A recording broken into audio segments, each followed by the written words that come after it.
नमस्कार, लोकतंत्र मिररच्या टॉप 25 मध्ये आपल्या सगळ्यांचं स्वागत आहे. मी आहे आपल्यासोबत पल्लवी. तर चला एक नजर टाकूया आजच्या ठळक बातम्यांवर. वर्ग 2 च्या जमिनी वर्ग 1 मध्ये रूपांतरित, लाखो भूखंडधारकांना मालकी हक्काचा मार्ग मोकळा. कगलमध्ये स्मार्ट मीटरला अचानक आग, महावितरणाकडून कारणाचा शोध सुरू. ऑक्टोबरमध्ये ग्रामपंचायत निवडणुका, सरपंचाची निवड थेट जनतेतून होणार. लाडकी बहीण योजनेचे पोर्टल बंद, नव्या पात्र महिलांमध्ये संभ्रम.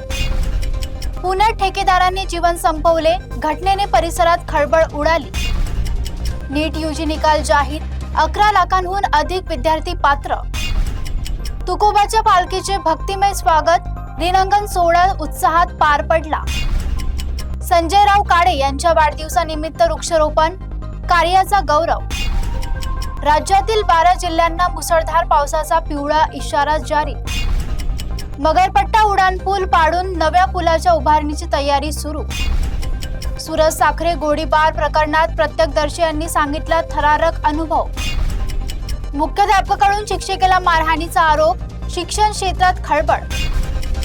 दमदार पावसानंतरही पुणे टूर मार्गावरील रस्त्याचा दर्जा कायम. रवींद्र धंगेकर आणि पत्नी विरोधात खलील शेख प्रकरणी गुन्हा दाखल.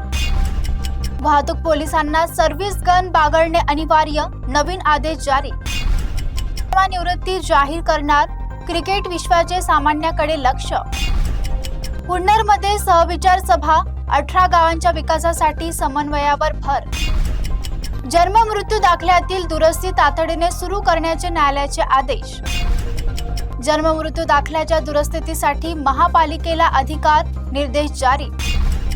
मंगळवेढा पोलिसांची अनोखी जनजागृती, सुरक्षित वाहतुकीचा संदेश दिला. लोहगाव विमानतळासाठी पर्यायी रस्त्याचा मार्ग मोकळा, भूसंपादन सुरू. अंबा नदी दुर्मिळ अल्बिनो एलिगेटर गार मासे, जैवविविधतेवर चिंता. 50 लाखांचा बनावट गुटखा जप्त, तिघे ताब्यात, सूत्रधार फरार. मंगळवेढा ग्रामीण भागात भारनियमन, महावितरण विरोधात नागरिकांचा संताप. नवे ॲग्रिगेटर धोरण लागू, चालकांना 80% भाड्यांची तरतूद. सध्या इतकंच बघत रहा लोकतंत्र मिरर.